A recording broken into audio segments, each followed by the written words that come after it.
319/311 class. The title of this class is Alicyclic Chemistry. For you to be in this class, you have passed section 213, which is basic organic chemistry, with at least a C, because it's a prerequisite for 319. I wish you success in this journey. In today's class, we are going to be looking at cycloalkanes and their stereochemistry. Now, throughout this class, we'll be making mention of basic organic chemistry, which is 213. That's why it's a prerequisite course. Cycloalkanes. In 213, we talked about alkanes as saturated organic compounds.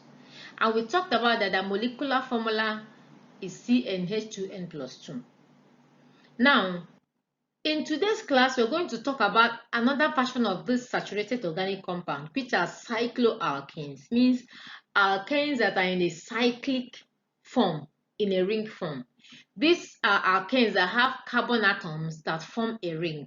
They are also referred as alicyclic compounds. So cycloalkanes are alicyclic compounds. Their basic moiety or unit is methylene, that's CH2.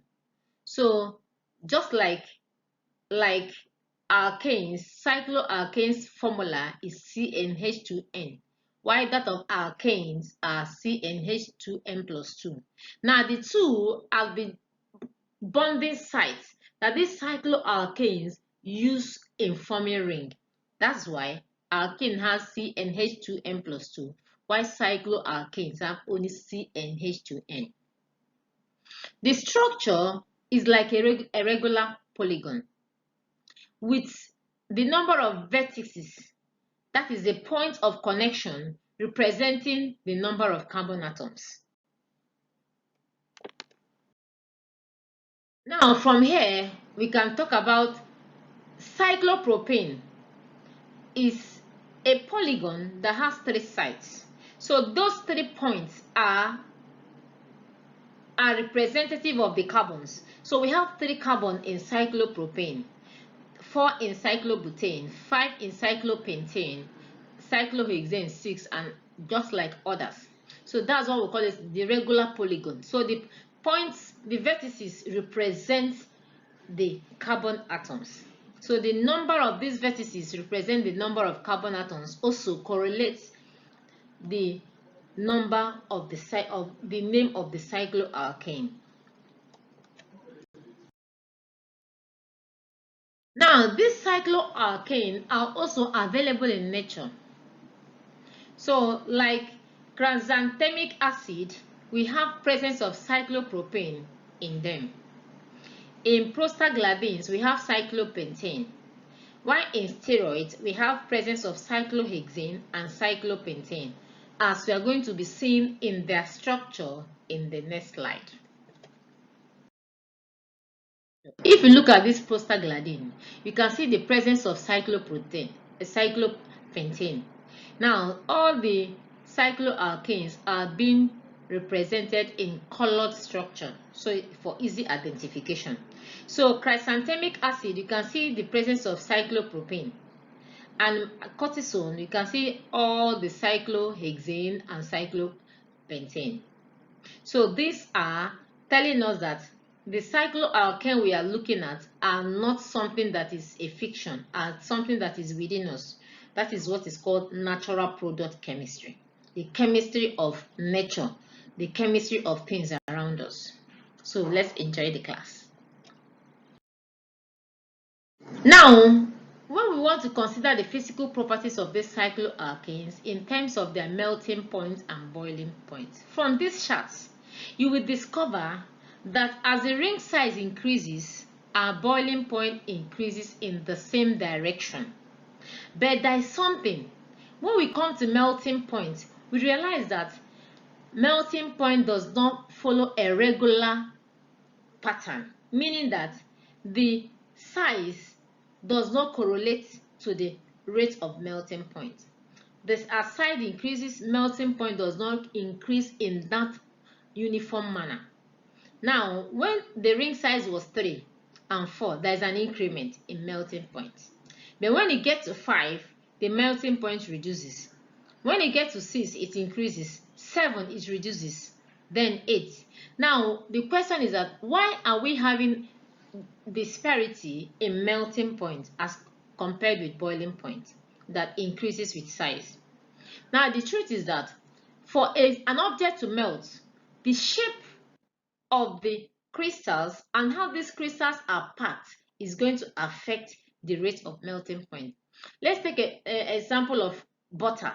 If you want to melt your butter, when you slice this butter in tiny cubes, they melt faster than when they're in bulk.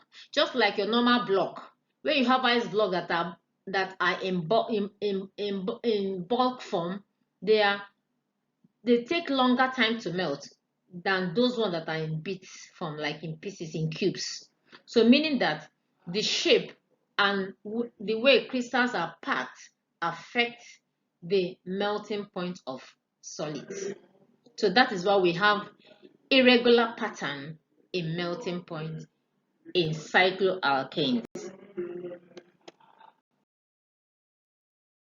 Looking at this ring again, look at the example.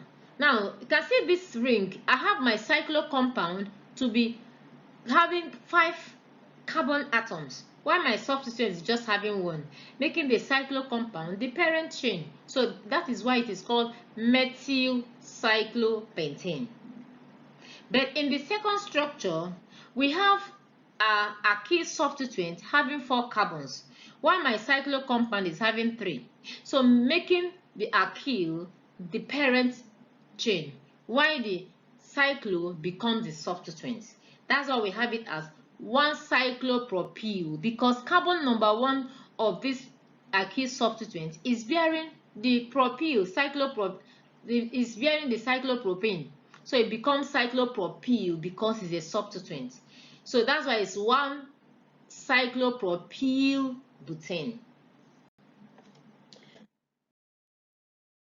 In the same manner, the second rule in naming of cycloalkane is when numbering the carbon of this cycloalkane, start with a substituted carbon so that this carbons is going to have the lowest sum. So you have to make sure you follow the substituted carbon that will make them to have the least sum. Now, secondly is that when I have more than 2 different substituents present, I have to consider alphabetic order of numbering. Let's look at the example. Look at the first structure. I have 2 substituents which are methyl in a cyclohexane compound. Then this methyl are in position 1 and 3 if I follow my clockwise, and position 1 and 5 if I follow anti-clockwise. Remember, I have to follow the route that is going to give me the minimal sum. That is why I have to follow 1, 3 against 1, 5. Having said that, because I have the same substituent at this position and there are 2, I have to use die. Remember, in your 2, 1, 3, when you have similar substituents, if there are 2, there will be di. If there are 3, there will be tri. If there are 4, there will be tetra. In the same vein, that's what happens here too. Remember, I said the nomenclature of alkane and cycloalkane has similarity. The only difference is because of the presence of the ring. Now, like you were taught in 213, whenever you're naming, number and number is separated by comma, while number and letter is separated by hyphen. That's why we have 1,3 hyphen dimethyl cyclohexane. Remember, they are one word. There is no space. In second structure, we know it's evident that we have both methyl and ethyl. Remember, the rule talked about when you have more than 1 substituent, you have to consider alphabetical order. So because I have ethyl and methyl, I have to consider alphabetical order. In your 213, you were also taught that when you're thinking about alphabetic order, you must not, because of that, and change the position of this substituent. So you have to follow alphabetic order of naming, irrespective of their position on the ring. Now, in this case, 2-ethyl is coming first before 1-methyl. Why? Because ethyl comes before methyl. Now, we are not considering the di, because di is telling us that this methyl appeared twice. So, like the former normal rule, 2-ethyl -1, comma, because we are bringing number and number, 1,4 hyphen number and letter, dimethyl cyclo because it's in a ring, heptane because we have 7 carbon atoms. So in that case, the cyclo compound has highest number of carbon than the side chain. So that's why it's the parent chain. And then we are considering the numbering, and we also considered the alphabetic order of the substituents. I hope this is clear. Now, if you look at the right side, you realize that we are not using 1, 2, and 6, because we cannot say because ethyl is the first in alphabetical naming that I have to start my carbon number 1 to be ethyl. No. Remember, because I'm looking at lowest sum, because if I use ethyl as 1, then I'll have 1, 2, 6, or 1, 3, 4. Then if I do that, if I do that, I'm going to end up having a higher sum, which is not ethical when it comes to naming. The essence is that the lower the route, the more stable. Like, when there are lower sum, it's better stability than higher sum. So that's why we're not using 1-ethyl 2,6-dimethyl, and we're not using 3-ethyl 1,4-dimethyl, because the one we're using 2-ethyl 1,4, the total sum is 7. The one of 1,2,6, the total sum is 9. The one of 3,1,4, the total sum is 8. So 9 and 8 are higher than 7. So we go for lower sum. Very important thing. All naming. Now, in the same spirit of naming, when we have halogen substituents, these halogens are supposed to be treated exactly like the alkyl groups. Remember, F for fluorine is named fluoro. Cl for chlorine is named chloro. Br for bromine is called bromo. I for iodine is called iodo. So that's how you represent this in your naming. And remember, you have to consider the substituents, halogens, when you're naming, like we are going to see in the next slide. Now, in this example, the first example, you can see we have methyl and bromine. Now, because bromine comes first in alphabetical order, we do 1 bromo before 2 methyl. Because if we do 2 bromo, 1 methyl, it's still the same thing. There's no change in the sum. So we have to follow the alphabetical order and make it better organized. Now, the second structure, we can see we have bromo, we have ethyl, we have methyl. And both of them are equal. If I follow clockwise or anti-clockwise, I'm having the same sum. So then I have to give alphabetical order priority. So that's why I go for 1 bromo, 3 ethyl, then 5 methyl cyclohexane.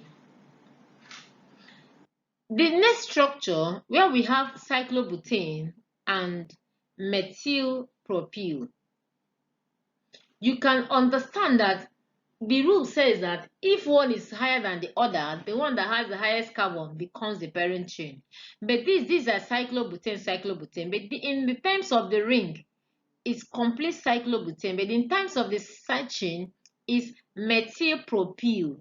Hence, the ring is taking the lead as the parent chain, while the side chain remains the substituent. In the last compound, we are also going to follow the alphabetical order. Now, if I follow anti-clockwise, I'm going to have a higher sum. So I have to follow the clockwise and still maintain my alphabetical order. So I will not say because ethyl come before methyl, I will go and follow one chloro, then I'll go 4 ethyl before coming to 5 methyl. That is going anti-clockwise. If I go anti-clockwise, I'm going to have a higher sum. So for me to maintain the least sum, I follow clockwise and still give ethyl priority by naming it before methyl, irrespective of the position on the ring. So that is for naming. So what applies for alkanes also apply for cycloalkanes. The difference is just small disparity because of choosing parent chain when you have a alkane substituent and cyclobutane with good number of carbon atoms. Now the next we're going to talk about is spiro compounds. Spiro compounds are alicyclic compounds. Spiro compounds are very simple and easy to name. When you want to name this spiro compound, just use your biro or pencil on this particular compound, draw S on it. If you draw S, that is the spiro. Now, beginning of this S is where we're going to start naming. That's why we are naming 1, 2, 3, 4, 5, 6, 7, 8 as oct. Beginning from 1. So that's the beginning of S. So the S started from 1 and ended in 8. So when you do that, now the connection of the first upper structure, S is made up of 2 curves that is connected. So the connection of the first ring to the second ring is a point we call spiro point. Now for the first structure, that spiro point is 0.3 and 4. While in the second structure, the spiro point is 0.4 and 5. So this spiro point is also put in square brackets. Like in other namings, what we do first is consider the substituent. Now, the substituent in this first structure is methyl at position number 2. So we do 2-methyl. Spiro is a point of connection between the first ring and the second ring. That is 3,4 in square bracket, 3.4. Then how many carbon do we have in this ring? In this S ring, we have 8, making it oct. Is there any double bond or any form of unsaturation? Yes, at carbon number 1, oct 1 in. In absence of this unsaturation, assuming there is no double bond, that we just have only 2-methyl, it will be octane, octane, to be ane. But because of double bond, it becomes oct 1 in, telling us that this double bond is at position number 1. Now, the next spiro compound, having that mind of putting S. Now, if you put that S, we are starting from bromine at carbon number 1. Then we have carbon number 1 and 8, where we have substituents, bromine and methyl. Then the spiro points are points of connection, which is 4 and 5. So remember, everything you're writing is one word. You're not giving any space, just like any other naming. So 1 bromo, because of alphabetical order, 8-methyl, spiro, where is the spiro? The connecting point in square bracket 4.5, decaying because it is 10 carbons and there is no unsaturation. So that is how to name your spiro compound. When you see a spiro compound, just use your pencil to draw an S. Beginning an S and end of the S is the compound. So when you do, circle the substituent. Anything that does not form part of that S you drew is substituent. So circle them, then consider the alphabetic order. Then when you finish naming the substituent, you put spiro. Then what is spiro? Spiro is a point of connection between the first ring and the last ring. So you put that connection in a square bracket. Then tell us the total number of carbon in the ring. Is it alkane? Is it cycloalkane or cycloalkane? So that is how to name your spiro compound. You can listen to this again and understand it, and make sure you understand it.